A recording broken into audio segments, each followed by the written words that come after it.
গাছের জিনিস আর এরকম ঘরের কুরকুরে পকোড়া কার না ভালো লাগে বলো। সুপ্রভাত বন্ধুরা, কেমন আছো তোমরা সবাই? নতুন একটা ব্লগে তোমাদের সকলকে স্বাগত জানাই। আজ তোমাদের সাথে অনেক কিছু শেয়ার করার আছে। কি শেয়ার করব জানো তো? শেয়ার করব হচ্ছে ডাল চচ্চড়ির রেসিপি। সেসব তো পরে শেয়ার করা যাবে। সকালবেলা উঠেই যেটা হলো, দুধটা কেটে গেল। ভেবেছিলাম দুধ রুটি খাবো, কিন্তু কি আর করা যাবে, দুধটা তো আর ফেলে দেওয়া যাবে না। তাই কি করলাম বলো তো, দুধটার খানিকটা জল ফেলে দিলাম, দিয়ে একটু চিনি দিয়ে নেড়ে চেড়ে সন্দেশ টাইপের করে নিচ্ছি। আর রুটিটা কিন্তু বাসি, সেই রুটিটা তো আর ধরো এমনিও খাওয়া যাবে না। তাই ভাবলাম অনেক দিন তেলে ভাজা রুটি খাওয়া হয় না, তো একটু তেলে ভেজে নিই। আমার কথা ঠাকুর ঘরে গেছে। দুধ কেটে গেলে তোমরা কি করো, এরম মানে একটু চিনি দিয়ে সন্দেশ টাইপের করে খাও, নাকি আবার এটার একটা ডালনা করে খাও? কমেন্ট করে জানাতে পারো। আর যা গরম পড়েছে, দুধটা একটু বাইরে থাকলেই নষ্ট হয়ে যায়। তো বেশিক্ষণ বাইরে বের করিনি, কিন্তু তার মধ্যেই দেখো নষ্ট হয়ে গেছে। যাই হোক, রুটিগুলো ভেজে নিচ্ছি, আর এটাও আমার রেডি হয়ে গেছে। তো যেহেতু জলটা ফেলে দিয়েছি, বেশিক্ষণ সময় লাগেনি। আর রুটি আর এই যে সন্দেশটা তো দিলাম মাইক্রো ওভেনে, এই যে কালকেকার বেগুন সেটা গরম করে নিলাম। এই দিয়ে আমাদের আজকে ব্রেকফাস্ট হয়ে যাবে। ব্রেকফাস্টটা হয়ে যাওয়ার পর বেড কভারটা চেঞ্জ করে দিলাম। বেড কভারটা চেঞ্জ করে একটু ঘরদোর ঝাড় দিয়ে তারপরে স্নান করতে যাব। নমস্কার বন্ধুরা, ঘরে বাড়িতে একটা নতুন পর্বে সকলকে স্বাগত জানাই। নিশ্চয়ই তোমরা খুব ভালো আছো, সুস্থ আছো। আমরাও মোটামুটি ভালোই আছি। একটা নতুন ব্লগ নিয়ে আবারও হাজির হলাম। আশা করছি আজকে ব্লগটা দেখতে তোমাদের খুবই ভালো লাগবে। এখন বেলা 10টা বাজে। তো স্নান টান আমার সারা হয়ে গেছে, ঘরের কাজকর্ম সারা হয়ে গেছে, ব্রেকফাস্ট হয়ে গেছে। আর এখন একটা রান্নার ভিডিও করব, সেই জন্য মানে তার প্রস্তুতি নিচ্ছি। সেটা সকাল থেকেই নেওয়া হয়েছে, ওটা আমি শঙ্করিস কিচেনে আপলোড করব। পুঁই পাতার মানে পকোড়া, তার মধ্যে কি দিচ্ছি না দিচ্ছি সেটা ওখানেই দেখতে পাবে। তো পুঁই পাতাগুলো আমার নিজের গাছের আর কি, পুঁই পাতা তুলবো। তো চলো সবার আগে ছাদে যাই, গিয়ে ওগুলোকে তুলে নিয়ে আসি। ব্লেড খুঁজছি, কিন্তু ব্লেড খুঁজে পাচ্ছি না। এখন ছাদেও থাকে, আবার অনেক সময় খুঁজে পাই না। যখন দরকার পড়ে তখন অনেক কিছুই খুঁজে পাওয়া যায় না। আর কি বলো তো, এদিকে বেড কভার টেড কভার সব চেঞ্জ করে দিয়েছি। বিছানা পরিষ্কার করলে কি হবে, নটু লন্ডভন্ড করে দিয়েছে। তো একদিক দিয়ে পরিষ্কার করি, আবার আরেক দিক দিয়ে নোংরা হয়ে যায়, এই চলতেই থাকে। তো চলো এখন এই লাইট অফ করি। পাম্প চালিয়েছি, পাম্পের আওয়াজ হচ্ছে। আমার কথা সকাল সকাল পুজো টুজো দিয়ে ও বেরিয়ে গেছে ব্রেকফাস্ট করে। আর আমি এখন রান্নার প্রস্তুতি নিচ্ছি। আরেকজন ছুঁড়ে রেখে দিয়ে এখানে অর্ধেক পথ এগিয়ে থাকি আর কি। আসছে, আচারটাও রোদে দেবো। দেখি এখানে ব্লেড আছে নাকি, দেখতে হবে।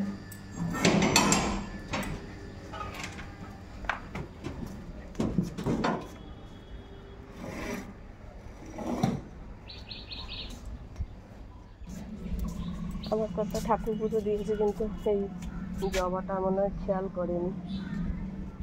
যাই হোক, ছাদে উঠলেই একটু গাছপালাগুলো দেখতে ইচ্ছা করে, যে হ্যাঁ কোনটা কেমন আছে কি। সকাল থেকে উঠবার সময় করতে পারিনি। তো সবার আগে আমি তোমাদের পুঁই ডাঁটাগুলো, মানে পুঁই পাতাটা, পুঁই গাছগুলো দেখিয়ে দিই। খুব ছোট্ট ছোট্ট হয়েছে, কিন্তু খুব সুন্দর কচি কচি। এগুলো দিয়েছে হচ্ছে কাকুলির মা, পুঁই গাছগুলো। তো এখন বেশ সুন্দর হয়েছে, দেখাই। এই দেখো কি সুন্দর কচি কচি ডগ হয়েছে। আমি এই ডগগুলোই তুলবো শুধু, এখান থেকে এই ডগটা এতটুকু তুলবো, এইটার ডগ তুলবো, ওইখানে একটা, সব কিছুরই ডগগুলো তুলে নেব। কি করছিস রে? হ্যাঁ, ব্লেড এখানে রেখে দিই, কিন্তু কাজ করবার সময় না হয় আমি এক জায়গায় নিয়ে রাখলাম, ও আরেক জায়গায় নিয়ে রাখলো, এই করে করে আর খুঁজে পাওয়া যায় না। অবশেষে একটা পাওয়া গেছে ভাঙাচোরা ব্লেড। তো এই যে এরকম ছোট্ট ছোট্ট কচি কচি ডগ তুলবো আজকে। এই যে পুঁইয়ের ডগগুলো তুলছি, এগুলো দিয়ে কিন্তু আমি রান্নার ভিডিও করব। আর এটা ভাবলেও আমার ভালো লাগছে যে আমার গাছের জিনিস দিয়েই আমি আজকে রান্নার ভিডিওটা শ্যুট করব। যখন আমি এই ভিডিওটা আরও বুড়ো হয়ে যাব, যখন আমার কাজ করবার ক্ষমতা থাকবে না, তখন আমি এগুলো দেখব, আমার তখন বেশ ভালো লাগবে। আর আমরা মনে হয় মানে অনেকেই বাড়িতে এরকম ছোটোখাটো গাছ লাগাই। আর আমরা এখন অনেক বেশি সচেতন হয়েছি, মনে হচ্ছে যা গরম পড়েছে, একটু একটু গাছ লাগালে বোধহয় আমাদেরই উপকার হবে। 1 নম্বর চাষের জিনিস, একদম টাটকা আমরা খেতে পারি, প্লাস প্রকৃতিতে যে অক্সিজেনটা দেবে, বা এই এত গরম আমরা সবাই জানি যে তার জন্য গাছ লাগানো খুবই দরকার। এখানে কয়েকটা গাছ আছে, এখান থেকেও নেওয়া হলো, আর ওখানে কতগুলো গাছ আছে, সব গাছেরই ডগ নেওয়া হলো। আর ডগগুলো নিলে কি বলো তো, কাটলে বাড়েও, আর একটু ঝাঁকড়া হয়ে উঠবে। তো একদম ফ্রেশ কচি নিজের গাছের জিনিস, চাষের জিনিস, এই দিয়ে আজকে আমার রান্না বান্না। তো চলো, রোদে দাঁড়ানো যাচ্ছে না আজকে, আবার খুব রোদের তেজ আছে। রাত্রেবেলা বৃষ্টি হয়েছে, তাই গাছে জল দিতে হয়নি আজকে, কিন্তু এই মুহূর্তে রোদে দাঁড়ানো যাচ্ছে না। বেলা 10টা বাজে, তাই ধরো একদম মনে হচ্ছে না, প্রচণ্ড গরম লাগছে। ছাদের থেকে চলে এসেছি। এবার আমি এই যে পুঁই শাকের পকোড়াটা আমি করব, তার জন্য যে ইনগ্রিডিয়েন্টসটা, সেটা আমি মিক্সি জারে বেটে নিয়েছি। এর মধ্যে কি দিয়েছি সেগুলো কিন্তু তোমরা শঙ্করিস কিচেনেই দেখতে পাবে। এর মধ্যে যে জিনিসগুলো দিয়েছি তাতে কিন্তু এই যে পকোড়ার টেস্টটা খুবই ভালো হবে। তোমরা চাইলে এগুলো পাতা দিয়েও করতে পারো, সবার তো আর বাড়িতে গাছ নেই। যাদের গাছ নেই তারা পাতা দিয়েও এই যে পকোড়াটা তৈরি করতে পারবে। রান্নার ভিডিওটা যে শ্যুট করছি তারও কিছুটা অংশ তোমাদের সঙ্গে শেয়ার করে নিলাম। পুঁই পাতার পকোড়া, এই রান্নার ভিডিও চলছে।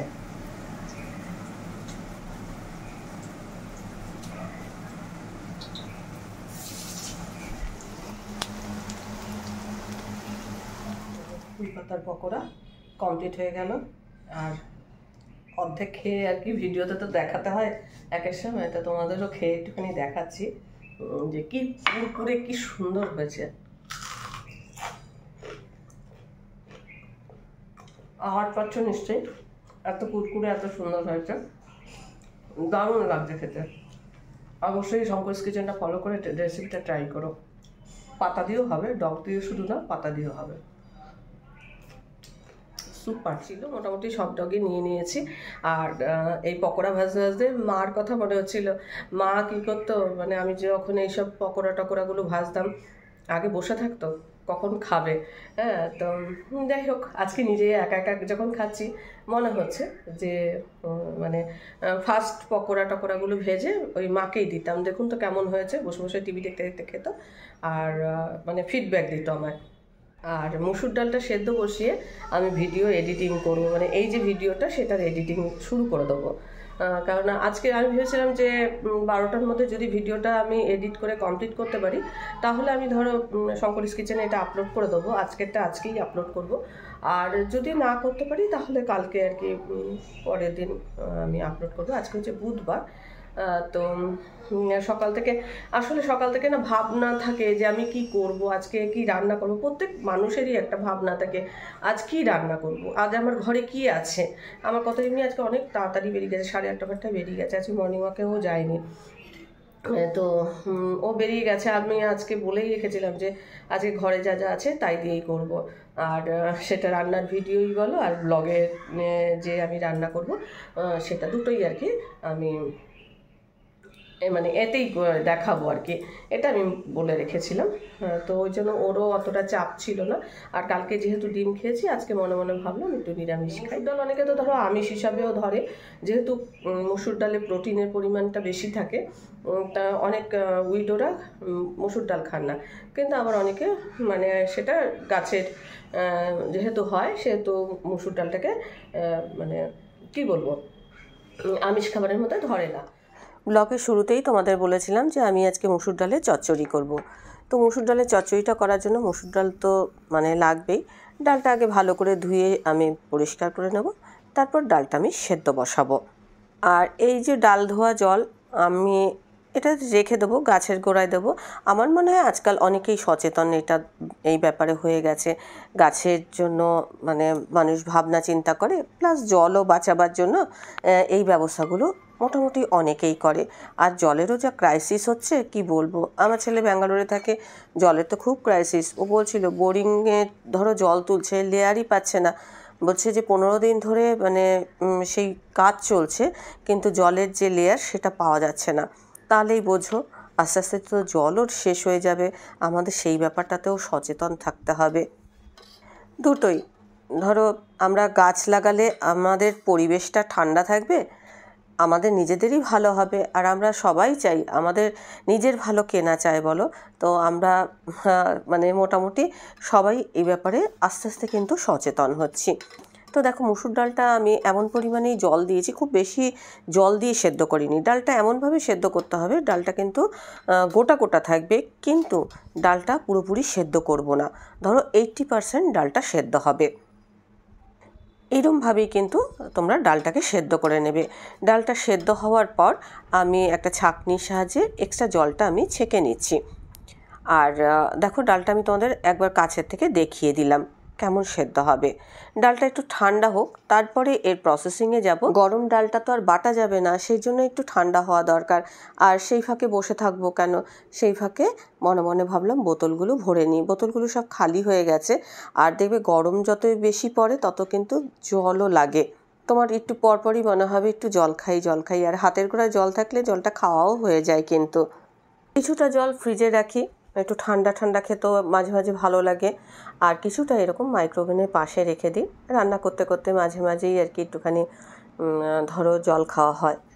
দেখো ভাতটা চাপিয়ে দিয়েছি, আর তার মধ্যে এডিটিংয়ের কাজও করলাম। এখন 1টা বাজে। মানে রান্নাটা করে, এডিটিং করে, পোস্ট করে, তারপরে আমার জায়ের সাথে কথা বলে তারপরে আবার ক্যামেরাটা অন করলাম। তো এখন ডালটাকে কি করব, বেটে নেব, দেখাই তোমাদের। দেখো ডালটা মানে সেদ্ধ হবে, কিন্তু একদম গলে যাবে না, এরকম ভাবে ডালটা ধরো তোমার সেদ্ধ করতে হবে। আর ডালের এই যে এক্সট্রা যে জলটা সেটা আমি ফেলিনি, সেটা আমি রেখে দিয়েছি। তো ডালটা এইভাবে সেদ্ধ করতে হবে। এবার কি করতে হবে, ডালটাকে বেটে নিতে হবে। তো চলো বেটে নিই। মিক্সিতেও বাটতে পারো। দেখো মানে ডালটা খাওয়া যাচ্ছে, মানে এরকম সেদ্ধ, যে শক্ত একদম শক্ত থাকবে এরকম না, আধা সেদ্ধ করতে হবে।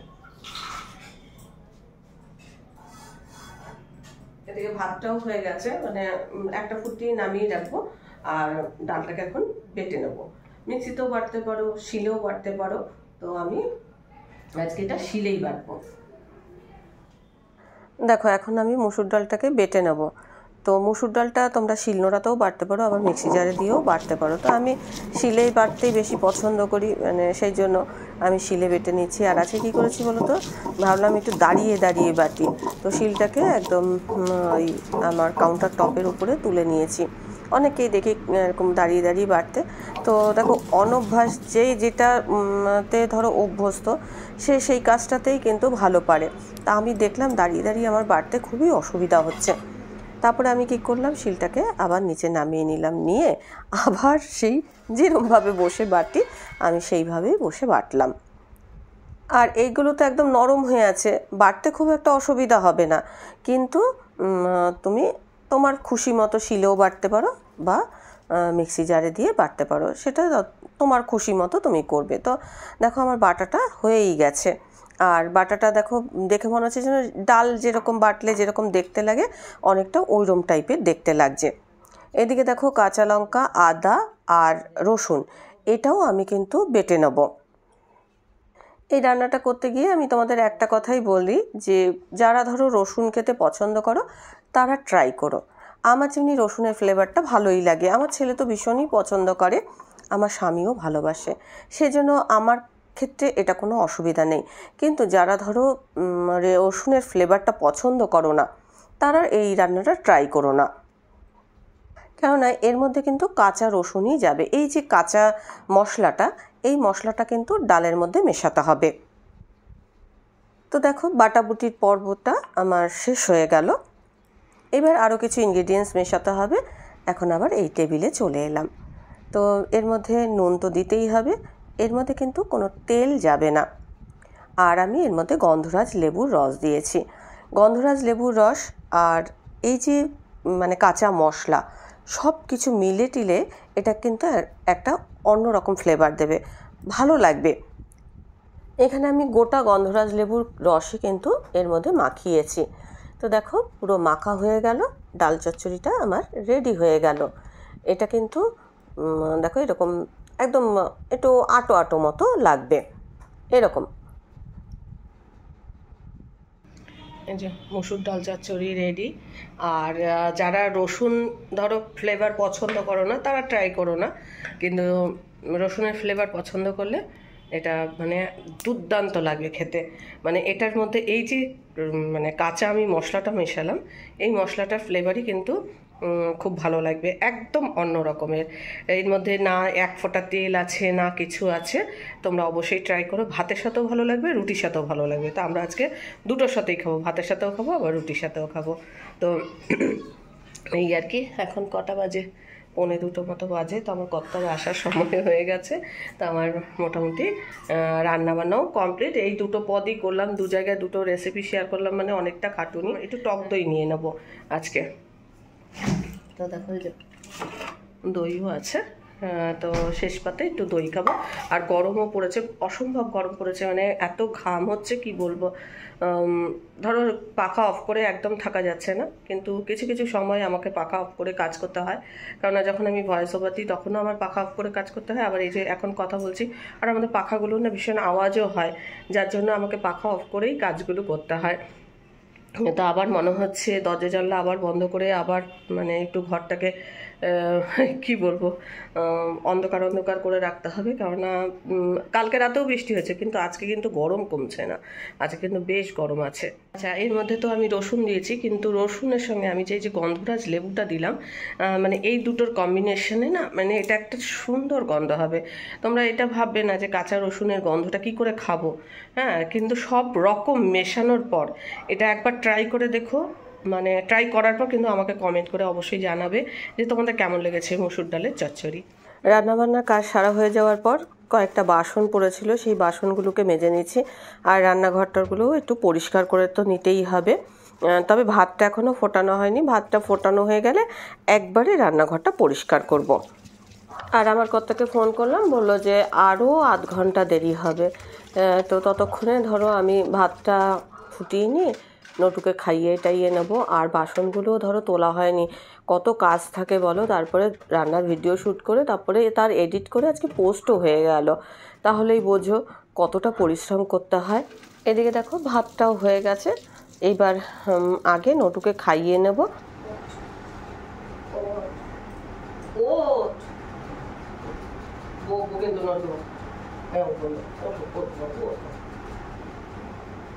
শোনো,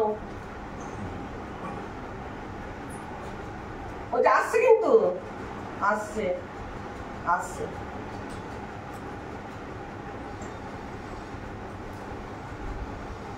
কত জ্বালা তো দেখেছো, কিভাবে খাওয়াতে হয়।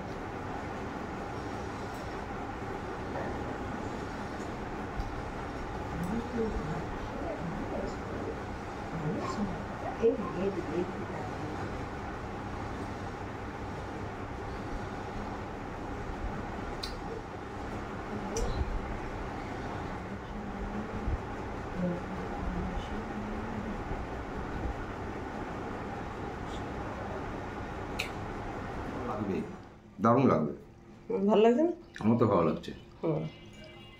দই আমারটা এখনো খাইনি।